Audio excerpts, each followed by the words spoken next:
Hello, lovely people. My name is Fred, and I'm super excited to be here. I'm a developer advocate at TinyMCE, and this is the first video since I joined the company. And today I'm going to talk to you about how to upgrade from TinyMCE version 7 to TinyMCE version 8. Let's deep dive in.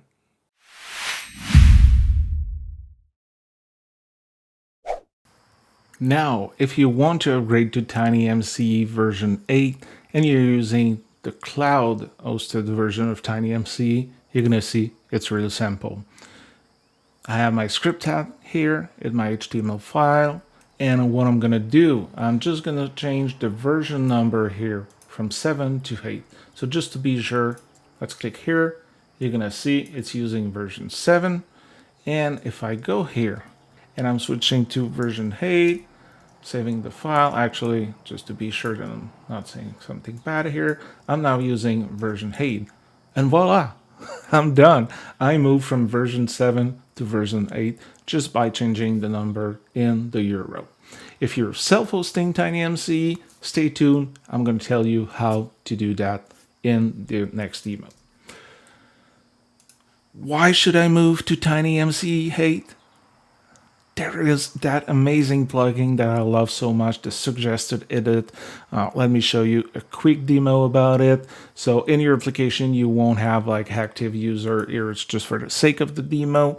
Let's say that I have multiple personalities today. So now I am Alan, and there is content about dinosaurs. Who does not like dinosaurs?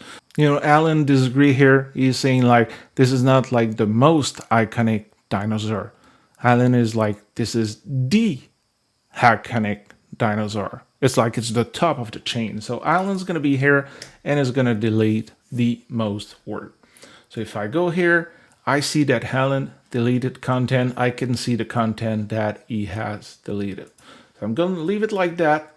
And I'm going to take my second personality today, Li. So I'm going to go here and Li say like, she see that like, hey, there's a little dot here. It means that someone changed something in that content. And she's going to go here and she's going to see again that Helen deleted the word most. And you know what? Li, no, they're dinosaurs. And she's like, this is not true. I do not agree with that change, and she is not happy. Or she's happy. She may be a nicer person than I think. So she's going to save there. She's going to add their comment, complete her review, and the third person is going to jump in. And that's the final approver of that whole process of updating that web page content. So Jan is going to come in. It's going to see, hey, there is some change here. It's going to see like, hey, Alan deleted something. The word most, not sure about that. Gonna see there is a comment. Oh, Li, oh, she does not agree with that. And, you know, Jan has the last word, and he decided that, you know what, let's go. Oh, I was going to click accept, but I don't know, folks, what you think. Let's gonna go with reject. Jan agree with Li, and we're gonna reject that change. And now the word most is backed. So this is just a quick demo about suggested edit. If you want to learn more about that new amazing premium plugin, if you want to learn more about like how to implement this yourself within your code, next month we're going to have a webinar, Brad and we're going to show you everything about collaborating to create rich text content with TinyMCE.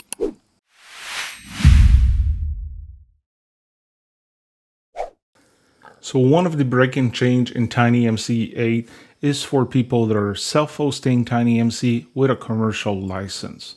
So let's just say that previously we were not that good at enforcing the license key management within your code of your application, and now we require it to be able for you to work with the text editor. So if I go here, I have a pretty standard, you know, TinyMCE instance. I'm using version 7. And if I go look at the code, it's just a HTML page, really simple. I'm importing my JavaScript file, TinyMCE JavaScript file, pretty standard toolbar. I'm using two plugins, the help one that I just shown you and the accessibility checker. So if I go back to my application running here, I go in tool, accessibility checker, that premium plugin is working. TinyMCE is working without any issues. So now what I want to do, if I want to upgrade, I'm going to go in my Tiny portal and I'm going to see if I have, again, a commercial license. TinyMCE packages, I will download the self-hosted premium package. So this is going to give me a zip file with TinyMCE version 8. Already did that prior to recording the video. So if I go here in my example, here, this is the TinyMCE that was using, which is Tiny version 7. So here what I'm going to do, I'm going to rename that because I don't want to use that anymore, but I want to keep it.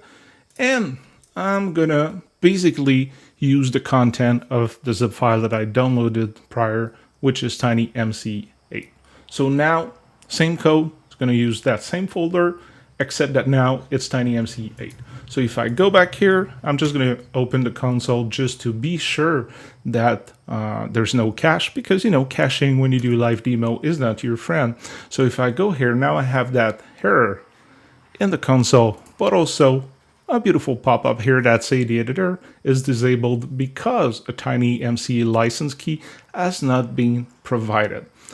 So this is where I need to go back in my code. I'm going to go back in my terminal. I know, I'm using VI, and I'm going to go here, and I'm going to do license key, and I'm going to put my license key here. So it's going to be tiny license.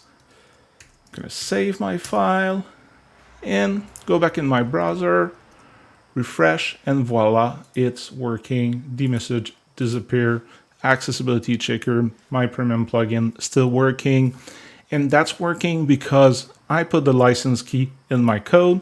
And also, if I go here, actually not the 7, the 8 one, and I go in plugins, you're going to see there is a new folder called License Key Manager, which help us to manage the license key. And now you're good to go. You have Tiny version 8 running, self-hosted with your commercial license. If you don't have a commercial license, just contact us and we'll make it happen.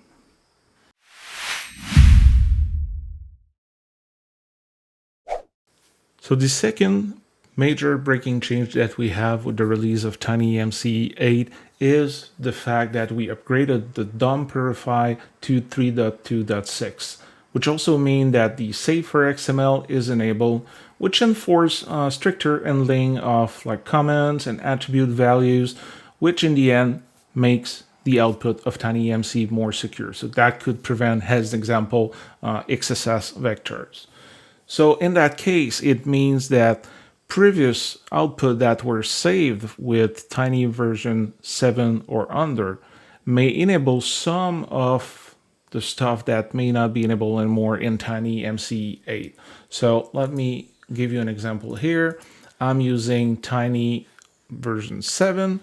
If I'm going in a source code, so I'm using the source code plugin here, and I type save because I'm lazy here, and I always make mistake with JavaScript comments. So here I have that output, I save it, and if I log the editor content, so basically it's a console log, and I go check in my browser console, you're going to see that the output is exactly what I have in the source code because I'm not using Tiny 8. So what I'm going to do here, I'm going to close that.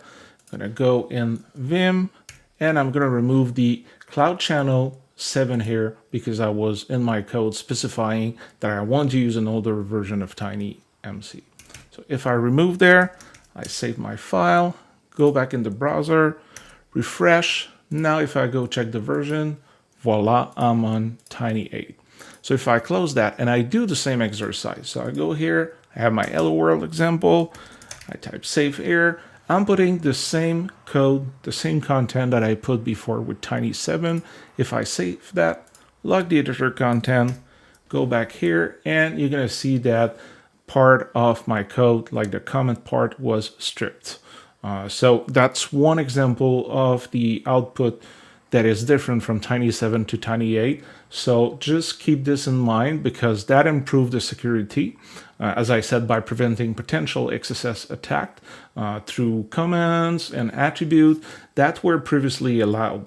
However, it may also change the content. So you may have some content that is being stripped or altered, without you want it to be altered or different. So keep that in mind when you're upgrading to Tiny 8. But I would say in most cases, it should not be a problem.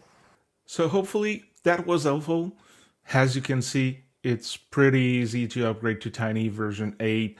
Also, keep in mind the breaking changes that I highlighted during that video. But if you want to know more about the latest changes from Tiny version 8, look at the docs. The link should be right here. So, see you soon.